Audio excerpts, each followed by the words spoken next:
আমরা যখন school college করে বাড়ি ফিরেছি, মা রুটি তরকারি, পরোটা তরকারি, বড়জোর চাউমিন এই ছিল আমাদের বিকেলের টিফিন। তবে আজকালকার বাচ্চারা আবার বড়দেরও কিন্তু চাহিদার শেষ নেই, তারা কিন্তু নানা রকমের খাবার বিকেলবেলা না হলে একটু মন খারাপই হয়। তো আমি মাঝে সাঝে চেষ্টা করি বিকেলের দিকে চটজলদি একটু অন্য রকমের জলখাবার বানাতে, যেমন বানিয়েছিলাম এইটা।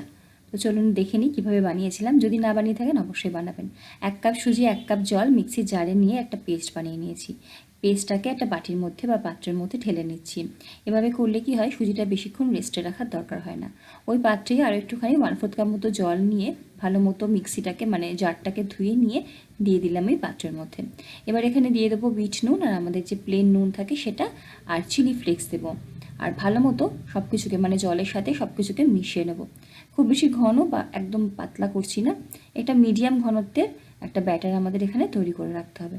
তো ব্যাটারটা দেখুন ঠিক এরকমই রেডি করে নিয়েছি। এর থেকে বেশি ঘন করছি না, আর এর থেকে বেশি পাতলাও করব না।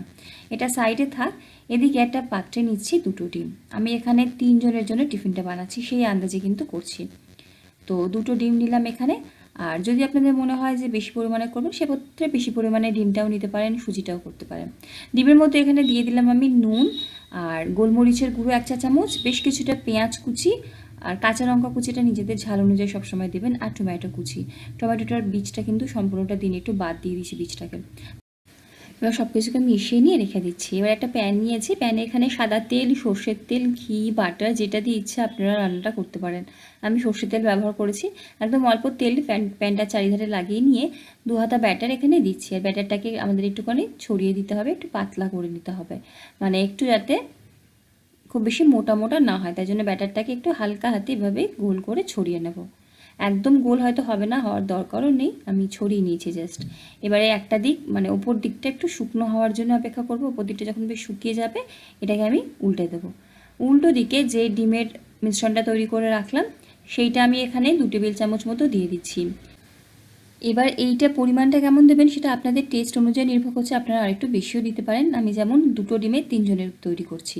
আর এদিকে পেঁয়াজ টমেটোটাও একটু বেশি করেই দিচ্ছি, মুখে পড়লে খেতে খুব ভালো লাগে।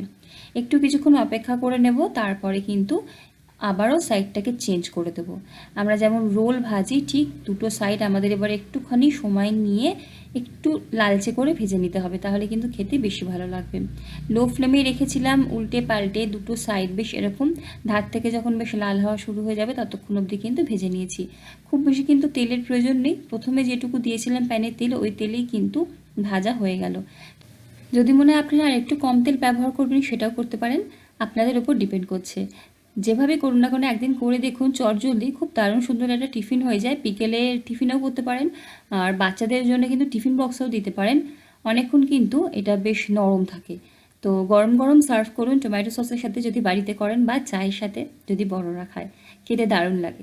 ভিডিও ভালো লাগলে লাইক কমেন্ট শেয়ার সাবস্ক্রাইব করে অবশ্যই পাশে থাকবেন। দেখা হচ্ছে পরের ভিডিওতে। সকলে ভালো থাকুন, সুস্থ থাকুন, টাটা।